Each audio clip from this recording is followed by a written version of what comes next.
Pemerintah Kota Makassar menargetkan proses penandatanganan kontrak proyek pembangunan Stadion Untia dapat dilakukan paling lambat pada Juli 2026. Hal itu disampaikan Sekretaris Daerah Kota Makassar Andi Zulkifli Nanda ditemui di Balai Kota Makassar, Jalan Jenderal Ahmad Yani pada Selasa 12 Mei 2026. Zulkifli menjelaskan pemerintah saat ini tengah menyusun tahapan pekerjaan agar proyek bisa berjalan sesuai target waktu yang telah ditetapkan.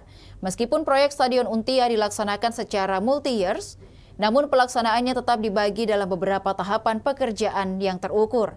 Pemerintah kota juga telah menyiapkan matriks waktu sebagai acuan pelaksanaan proyek agar setiap tahapan dapat berjalan sesuai jadwal. Tahap awal yang menjadi fokus setelah kontrak diteken yakni pekerjaan penimbunan di kawasan stadion. Tahapan tersebut dinilai penting sebagai dasar pengerjaan konstruksi berikutnya. Ex-Kepala Bapeda Makassar ini berharap seluruh proses administrasi maupun teknis dapat rampung tepat waktu sehingga proyek tidak mengalami keterlambatan. Pembangunan Stadion Untia menjadi salah satu proyek strategis pemerintah Kota Makassar dalam pengembangan sarana olahraga dan kawasan baru di wilayah utara kota. Stadion Untia dirancang berkapasitas antara 15.000 hingga 20.000 penonton. Stadion tersebut diproyeksikan menjadi fasilitas olahraga representatif bagi masyarakat Kota Makassar. Kepala Bidang Prasarana dan Bangunan Gedung Dinas PU Makassar, Suryadi mengatakan, kapasitas stadion disesuaikan dengan klasifikasi stadion tipe B untuk tingkat kabupaten kota.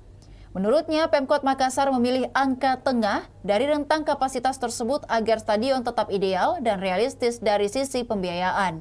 Menurut Suryadi, angka kapasitas 15.000 sampai 20.000 penonton masih akan disesuaikan kembali melalui review pagu oleh konsultan MK.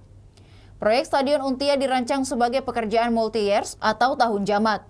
Total anggaran yang disiapkan mencapai 350 miliar rupiah hingga rampung.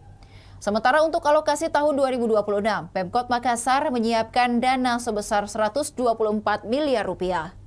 Demikian Tribun Timur Hot News kali ini, saksikan berita menarik lainnya hanya di kanal YouTube dan Facebook Tribun Timur. Download Tribun X sekarang, menghadirkan lokal menjadi Indonesia.